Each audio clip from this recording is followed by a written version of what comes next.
Coat of arms or family crests were designs on shields that represented a person or their family.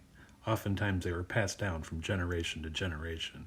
And in this project, we are going to make one that represents you. You can make your family crest or shield in any materials you have. You can draw it.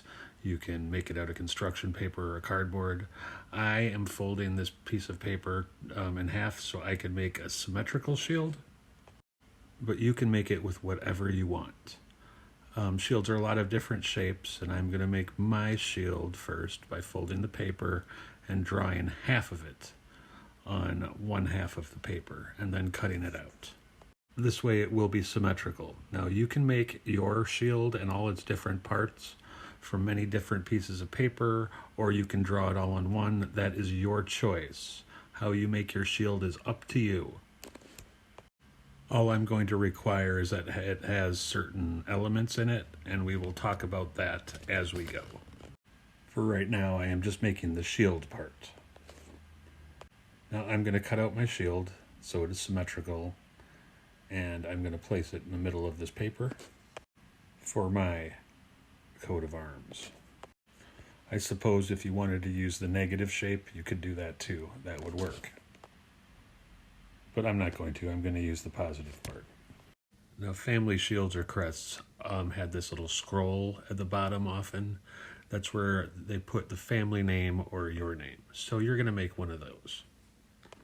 I am folding the paper again so it is symmetrical.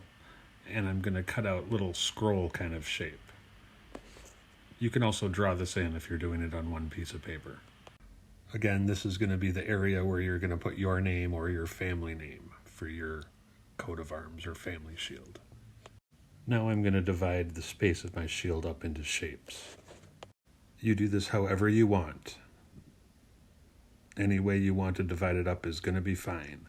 But any of the shapes you make, later you are going to fill in with different things that represent you. These could be things that you like, or things that make you feel good, or hobbies, or any other thing that just represents you. We'll talk about this later.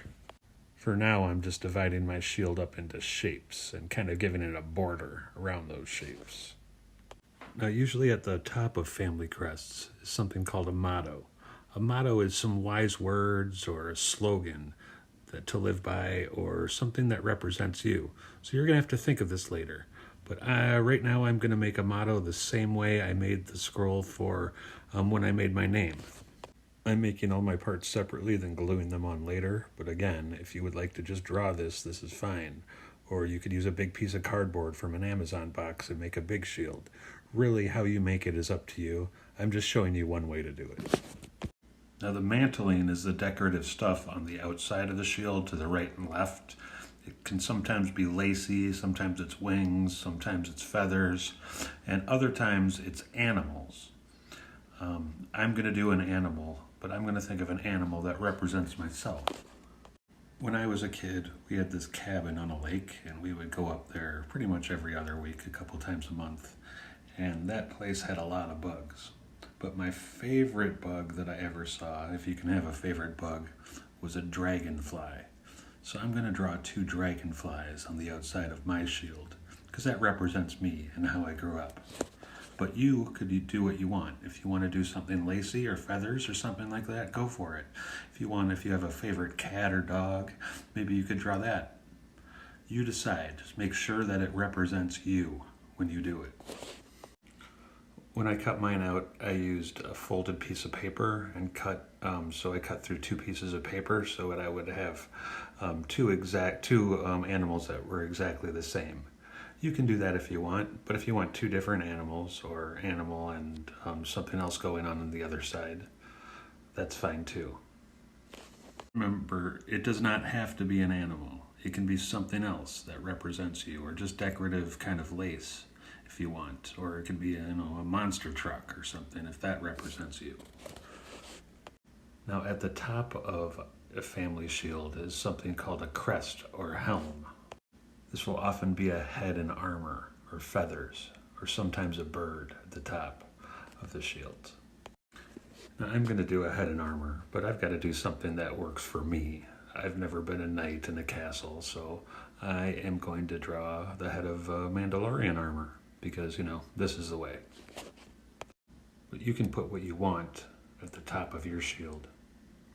You decide. Just make sure that it represents you. Make sure that it has something to do with you and your personality or your family or something like that. And I can't tell you what represents you. Only you can. Now maybe I'll put a little bit more detail onto my dragonflies. I'm going to put a little bit more detail into my dragonflies for both sides of my mantle now. But remember, I am gluing different pieces together for my family crest, for my family shield. But if you just want to draw that, that's okay.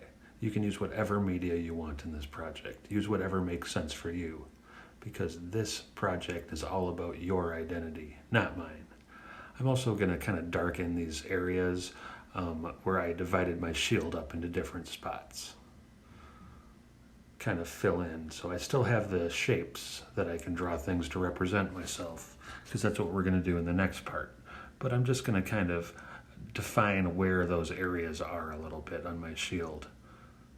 Fill in some of those areas with just marker, so you can see my design a little bit better. There you go. That's the basic setup for your family shield or family crest, whatever you want to call it. The next part, we're going to draw stuff that represents us. But before you do that, it's just important to me that you get everything kind of set up where it's supposed to go.